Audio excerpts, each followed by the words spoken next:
Hi. Hello, everyone. Good to see you guys and girls. You are all very beautiful. This is a very simple short story about how to fast track burnout with $500,000. Have you ever seen $500,000? I haven't yet, too.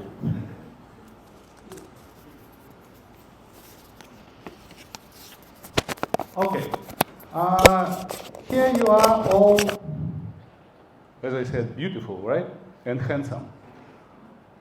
What do you think? Are smart people here? Anybody feels herself smart? Sure. You all are smart people here. I mean, you come into this room, you are sitting here, listening to us, you are learning, and you want to gain something else in your life, right? What about, how do you think, are you good people? Sure, all of you good people. Turn around and look at you, smart and good people. We are among smart and good people, right? So why don't you just say hello to each other and maybe share some WeChat? You have 1 minute for it. After that, I will explain you what we are talking about. I'm not joking, right? Say hello to each other. Why not say hello to a smart and nice person nearby you?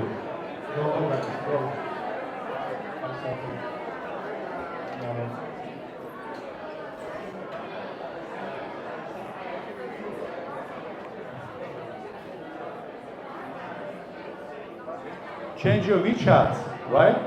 It's difficult to find friends nowadays.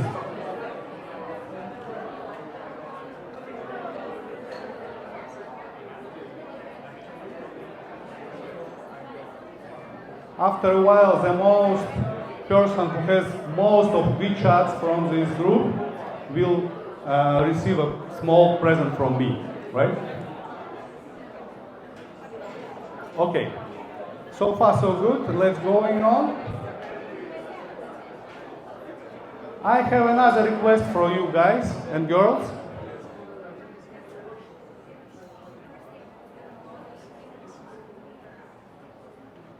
My request will be, while you are listening to me, please think about your own failures. What is your epic failure in your life? What is the biggest failure in your life? Epic fail, something big. In the end, there will be several people who will have this chance to tell us about their failures and maybe about their lesson learned. Okay?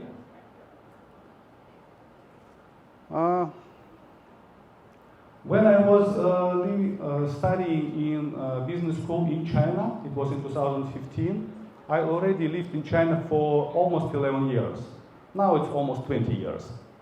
And during my study in business school, executive MBA program, I have learned that if you want to be an entrepreneur or do business or become successful, you need to help other people solve their problems.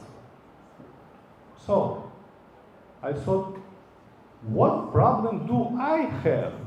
What is it? Okay, I said, wow, I want to drink good, tasty water. I couldn't find it in 2015 in China, in Shanghai. Mostly Perrier or Evian. And they were too far expensive. So I have found also a gap in the market proposition of the bottled water. So as an entrepreneur, I thought, wow, this is my chance. And this is actually one of the biggest mistakes entrepreneurs can do when they think that what is their problem is also their customer's problem. Don't do like that. During my doing business, I have hired consulting firm, and they give me a strategy how to enter Chinese market, how to sell my products, etc. But they were consultancy firm for big guys, and I was a small startup. I didn't have a bunch of money in my pockets, and I did not realize it myself back to those days. So, second mistake you should never done.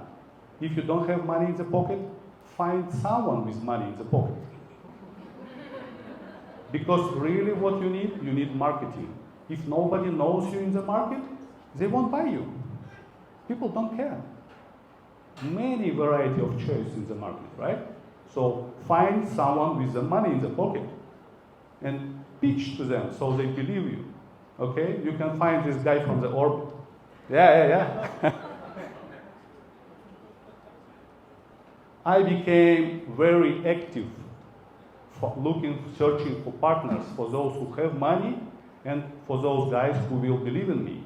So within 1 year of active work in 2015, I have found a strategic partner from Beijing. They believed in me and they have bought like 6 containers of water right away.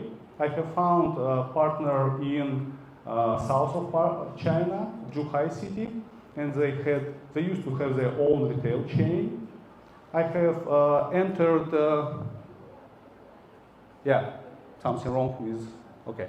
I have entered several retail chains in Shandong province, in Dalian city, and in Sichuan province, in Chengdu, and also have good negotiation process with Hangzhou and Shanghai retail chains.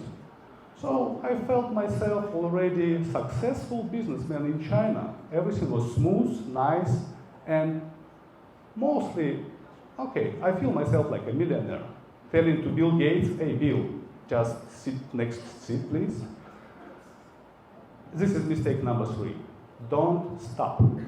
You could not rely on just several partners. You could not think you are finished, you are good, till you're actually finished. And doing business, there is no finish. It's always continuation. You always should continue growing your business. And 2016 came. Oops. Shandong province and Sichuan province, almost 0 sales. My southern partner from Zhuhai, they have sold their shares in that retail chain, and new shareholder, actually they wasn't interested in other food and beverages. They were focused only on cosmetics. My Shanghai and Hangzhou potential partners from retail chain, they asked me such a high price to start selling through their retail chain shops that we just did not see any value to cooperate with them. And most and probably the biggest problem which happened that my Beijing strategic partner, a good friend of mine, he got into jail. He was in prison by Chinese government. He was a Chinese because of his other business activities. So be careful with these persons who you choose as a partner, because all his stuff, all his my water in his warehouses was confiscated too. So it's painful stuff. I was frustrated, really. So it's a good story, right? We need happy end, right? Everybody is looking for happy end. Who wants happy end? Sure, great. But no. Because in China, as I said, it's a highly competitive market, and there are also government. And government, time to time, gives another pressure to businessmen with new regulations, new policies, etc. And it happened that in 2016, implemented new regulations for bottled water. Do you have any ideas how much it costs to change design of your brand? I think somebody from fashion, they understand it. Do you know?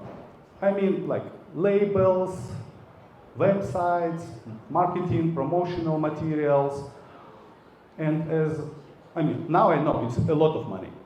And as a factory, as a manufacturer, you also have to deal with your ready-made products, with your inventories, because I can't sell it anymore in China, but nobody in Europe, where was my factory, want to buy water with Chinese characters. They see, most of them thinking it's some fake water, right? But also, China is a very competitive market. So I also think, okay, this is a good time to change design.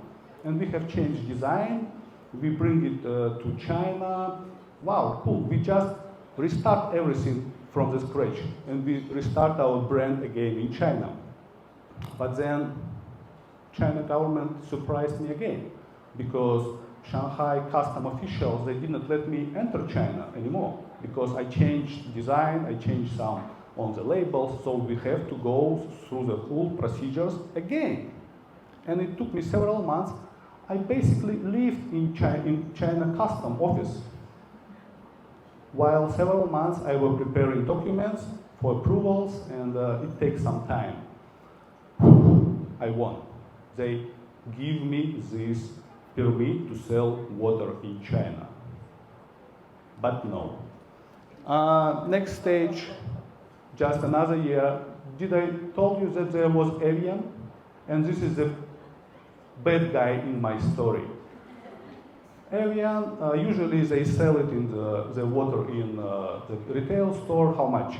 Like 12, 13 yuan, right? But in 2017, they decided to drop the market. So they dropped their sales price to the down, to the bottom line. So they give it to distributors at very low price. So they just killed all small players like my company, because nobody wanted to buy anything from me anymore. Distributors like somebody with a big brand and having very good margin. It was painful. It was really painful because I still had to solve the problem with inventory. Those days I used to have like 440,000 bottles of water in China, which nobody wanted to buy. And I need to solve it quick, because water is a food, and it has shelf life, only very limited time, and I need to solve it quickly and do something wholesale. I was fortunate enough to find a hotel chain who agreed to buy it wholesale. They took all the inventories from me, but at very low price. It's cheaper than a tap water from in your house. So but it was helping me just to get rid of inventories and help me to recover my costs a little bit. So I was lost. I was really desperate. I lost a lot of money. We burned out a lot of money. And yeah, it's painful. It's really painful when something really you believe is a dream, something you believe you put your soul in it. Because there was one interesting story of love when I make a proposal to my wife with my water bottled around, and girls really like those stories. It was really good marketing thing. So it was painful, but it's how I survived. Yeah, I have learned martial arts. So when you kick somebody's ass, when somebody kicks your ass, it's a little bit becomes more easier, right, to feel the pain.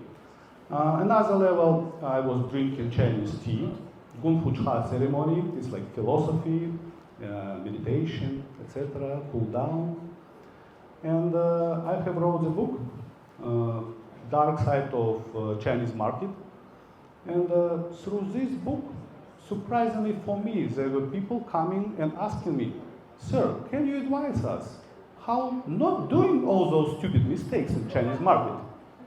So that's how my biggest disappointment, disaster, and loss become my consultancy business.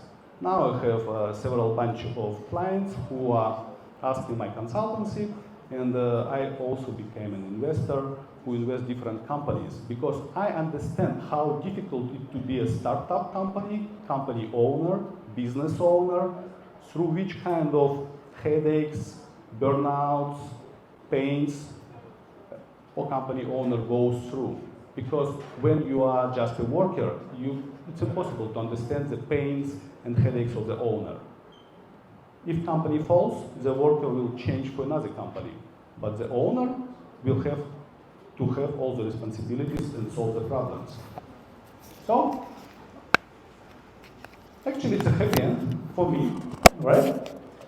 And okay, what about lesson learned? First lesson which I learned: never think that your own desire or your own problem is also a problem for the customers. Go out to customers and start talking to them, asking questions.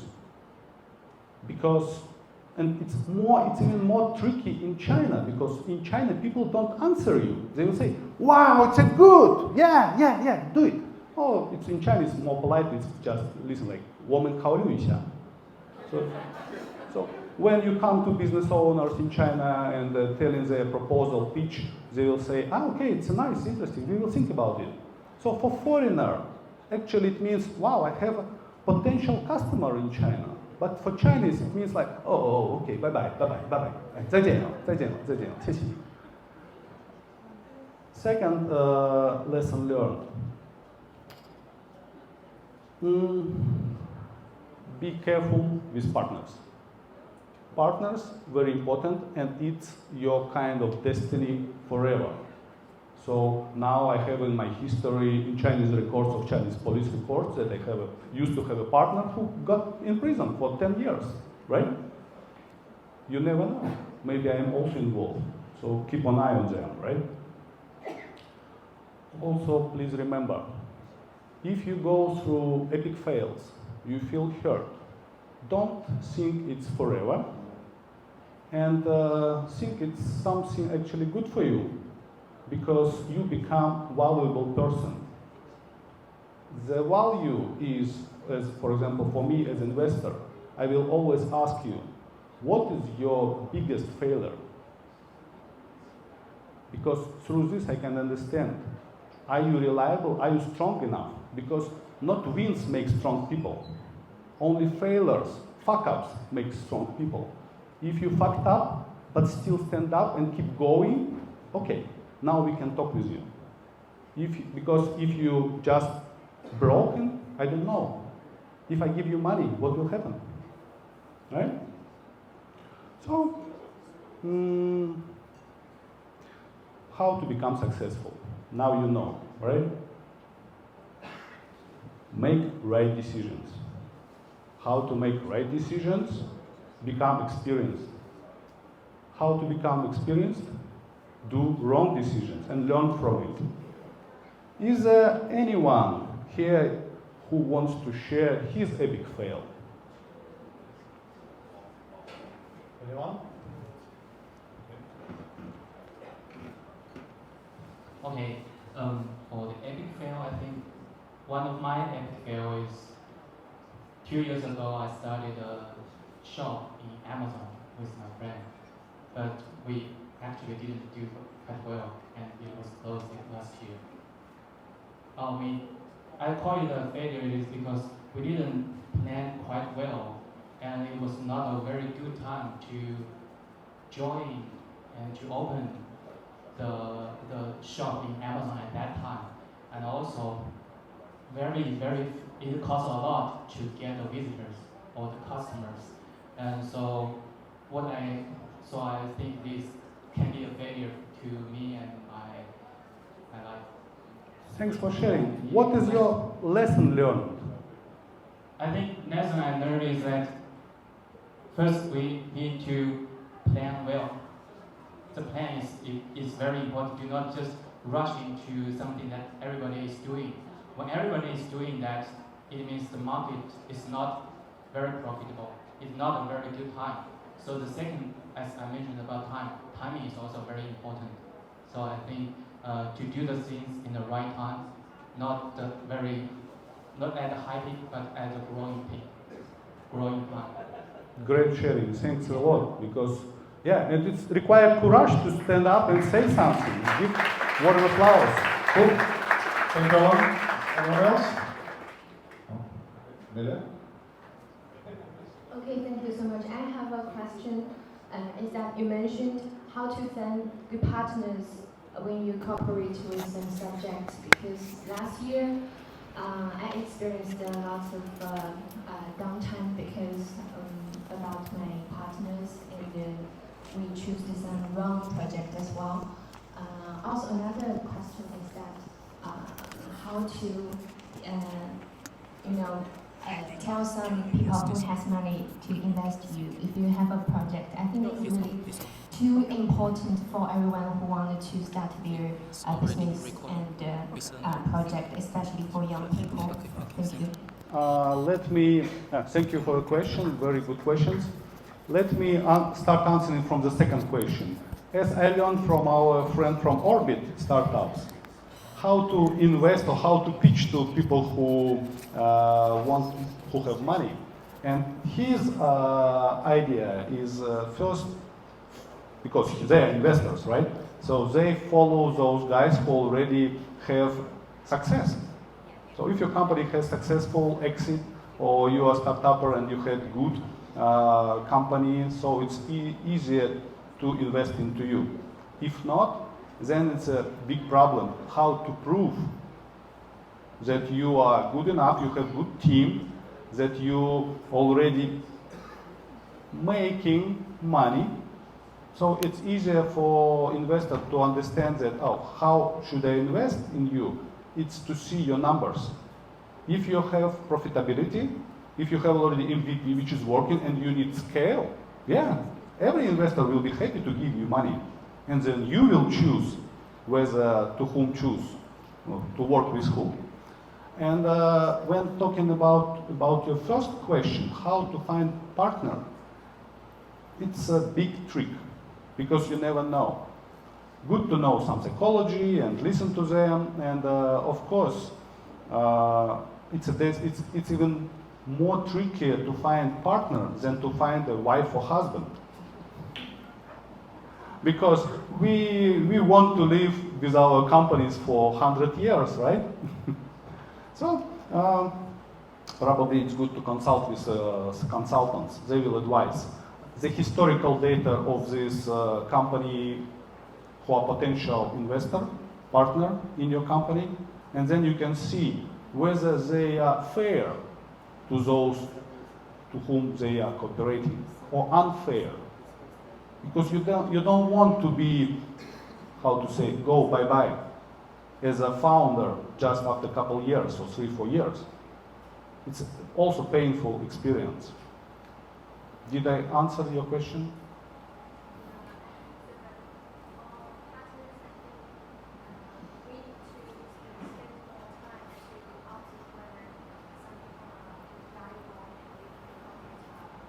Yeah, very good point, because that's why Chinese people like to drink tea. Yeah?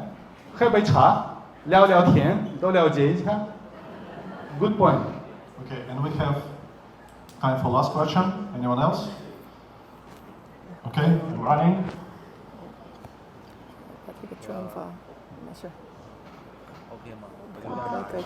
What are the pitfalls about numbers? How can you know that the person in front of you is not telling you bullshit? Okay, which one do you mean? Like investor? For investor. For you are investor, and how to understand the numbers of the person? Okay, it's a good question because you never know. This is first. Second, it depends on which area are you, in which, because some areas it's much more easier to validate data, validate numbers. In most of the areas, of course, it's not very good idea. What we are doing, we are looking on the market. And if the numbers comparatively similar or better than to the competitors, then we can consider, okay, if the numbers are too high, way high, and they are kind of suspicious, then we don't go into it. It's too strange, I would say. Thank you. Welcome. Thank you, Evgeny. Thank you, guys. Round of applause. This is a painful speech, a lot of experience.